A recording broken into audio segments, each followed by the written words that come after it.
कौन जानता है एक क्षण के बाद जीवन आए ना आए, श्वास आए ना आए।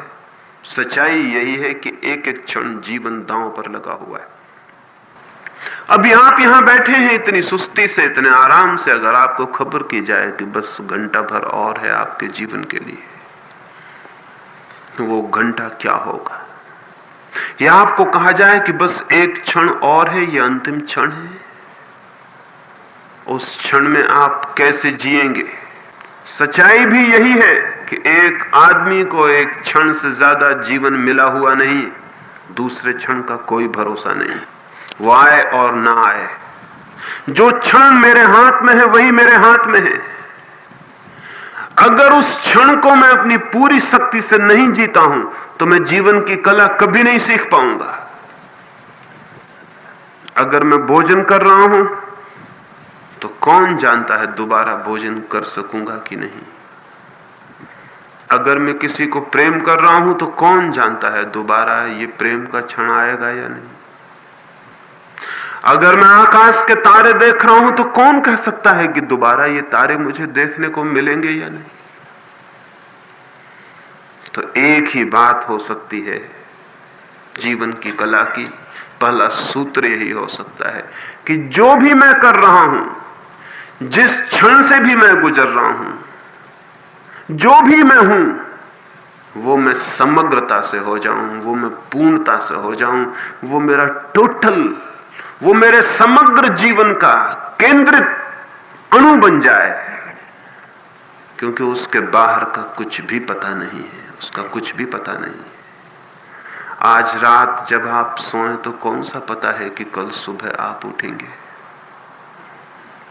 तो फिर आज रात पूरी तरह सो लें, क्योंकि दोबारा सोना आएगा कि नहीं कहा जा सकता।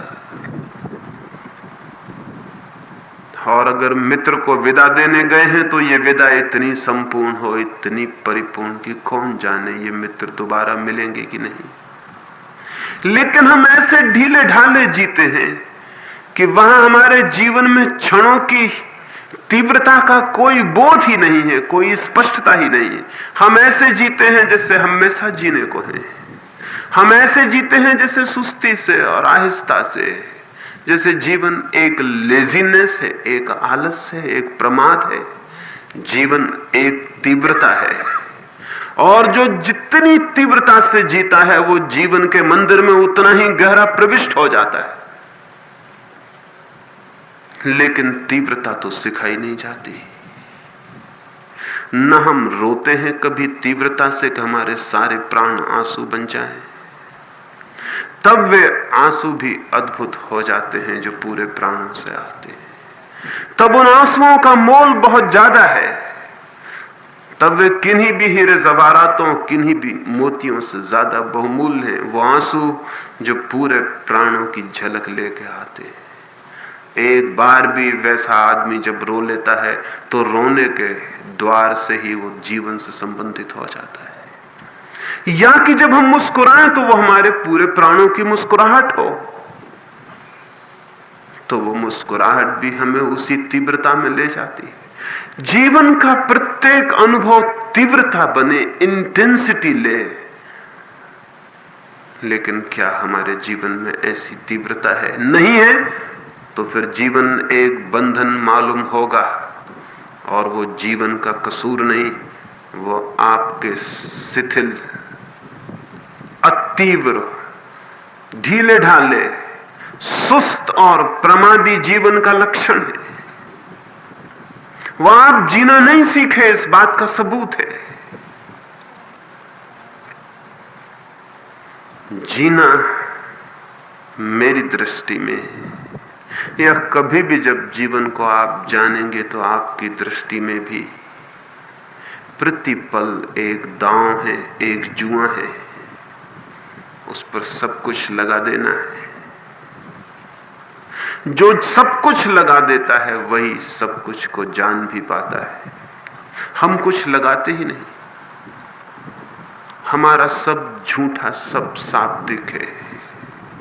न हमने कभी श्रद्धा की है पूरे प्राणों से, न कभी प्रेम किया है, न कभी हंसे हैं, न कभी रोए हैं। एक स्मरण मुझे आता है, विजयनगर के राज्य में एक बहुत बड़ा संगीतज्ञ हुआ।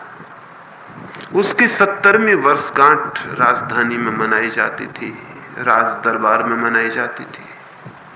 दूर दूर से उसे प्रेम करने वाले और उसे श्रद्धा करने वाले लोग इकट्ठे हुए थे।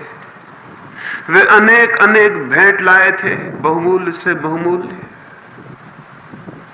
राजा आए थे, धनपति आए थे, बड़े कुशल संगीतज्ञ आए थे, सब भेंट लाए थे। राजमहल में दरबार भेंटों से भर गया था। और तभी द्वार पर एक भिखमंगे ने आके खबर की कि मैं भी कुछ भेंट लाया हूं, मुझे भी भीतर प्रवेश मिल जाए। लेकिन कपड़े उसके फटे थे, दीन दरिद्र था। द्वारपाल लौटाने लगे, वो रोने लगा और उसने कहा, क्या करते हैं? मैं भी कुछ भेंट लाया हूं, मुझे भीतर तो जाने दें।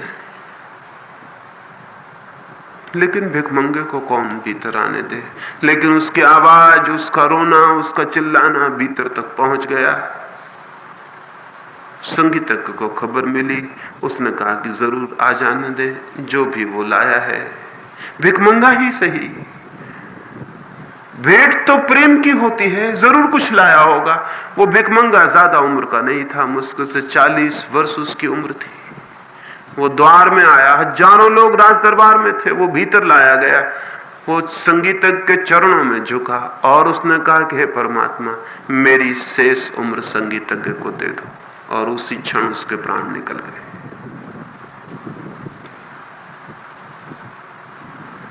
उसी क्षण उसके प्राण निकल गए। ये ऐतिहासिक घटना है, कोई कहानी नहीं। वे हजारों लोग खड़े रह गए दंग।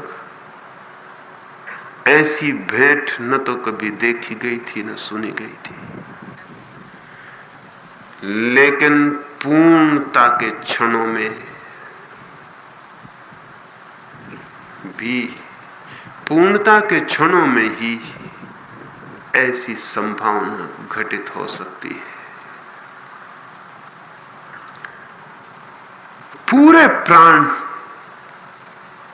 फिर जो भी चाहते हैं वो अगर घटित हो जाए तो कोई मिरेकल नहीं, कोई चमत्कार नहीं।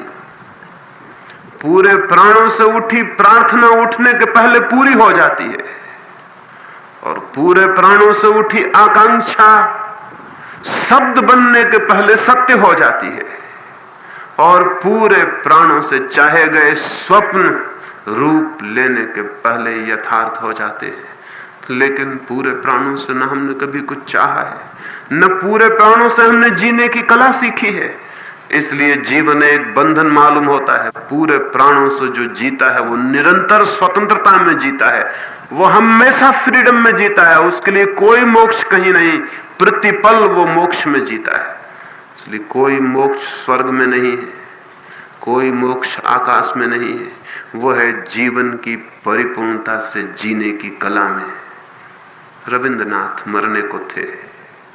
एक मित्र ने कहा कि रविंद्रनाथ, अब अंतिम क्षण आ गए, जीवन की संध्या आ गई, अब तुम प्रार्थना करो प्रभु से कि जीवन मरण से छुटकारा दिला दे, आवागमन से मुक्त कर दे।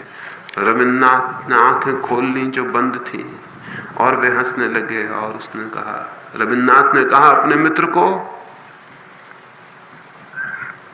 कि परमात्मा ने जो जीवन मुझे दिया था वो इतना धन्य हुआ, मैं उसे पाकर इतना कृतार्थ हुआ कि मैं किस मुंह से कहूं कि मुझे जीवन से छुटकारा दिला दो। एक ही प्रार्थना अंतिम क्षण में मेरे हृदय में होगी कि अगर मुझ में जरा भी पात्रता हो तो हे प्रभु, मुझे बार बार अपनी दुनिया में वापस भेज देना।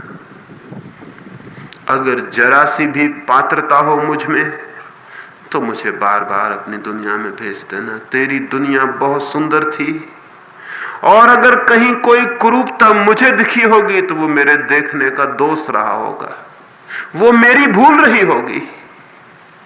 और तेरी दुनिया में बहुत फूल थे, अगर कांटे गड़ गए होंगे तो मेरी कोई गलती रही होगी।